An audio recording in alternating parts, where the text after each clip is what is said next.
Now we will discuss the assumptions of community organization.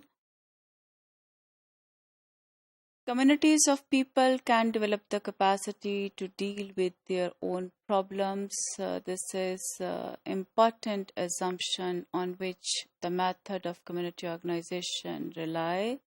That the community people have all the potentials and capacity to deal with their problems, to tackle their problems, and to find out the solution of their problems. Another assumption on the part of community organization is this, that people want change for the development and can make the change as well. And this is important, that people should participate in making, adjusting, or controlling the major changes taking place in their communities. Changes in the community living, which are self-imposed or self-developed, have a meaning and permanence that imposed changes do not have.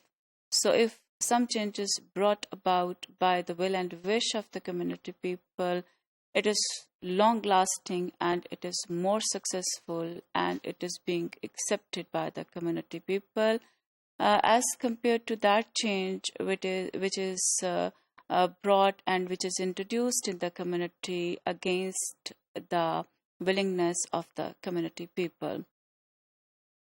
For this purpose, a holistic approach can be introduced, which can be more successful and can deal more successfully with the problems as compared to a fragmented approach which cannot cope. Democracy requires cooperative participation and action in the affairs of the community. People must learn the skills which make this possible, so they can acquire the democratic attitude. And another assumption is this, that the communities of people frequently need help, as the individuals require help to deal with their individual problems. Communities' strength to deal with their own problems is another assumption lying behind the concept of community organization, that there is the inbuilt strength among the community people to with their own problems and to tackle their issues. Individuals and groups of different socio-cultural background primarily concerned with their narrow individual interest, with their personal benefits, so they can be dealt on individual levels, and their interest must be watched on individual levels. Community want change for their development, but at the same time they resist the change. So a community organizer should be ready to resolve these kind of issues in the way of community organization while finding out the solutions of the community problems. So for this purpose, community also needs expert guidance, which can be provided in the form of a professional community social worker.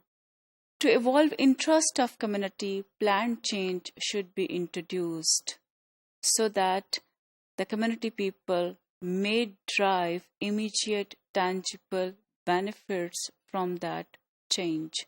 So it is said that always to bring the change in the community or to solve the problem, small level projects should be introduced within the community, so the success rate can be increased.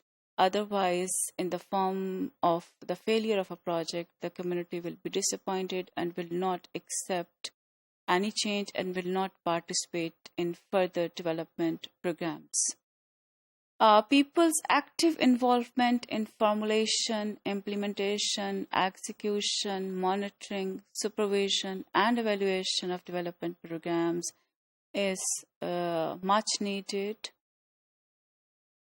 And for this purpose, the method of consensus should be developed, but hurried efforts should not be made to evolve this kind of consensus among the community people. Multiplicity of efforts should be adopted while resolving the community problems, because multiplicity of factors exist behind the problem. So multi-pronged strategies must be employed.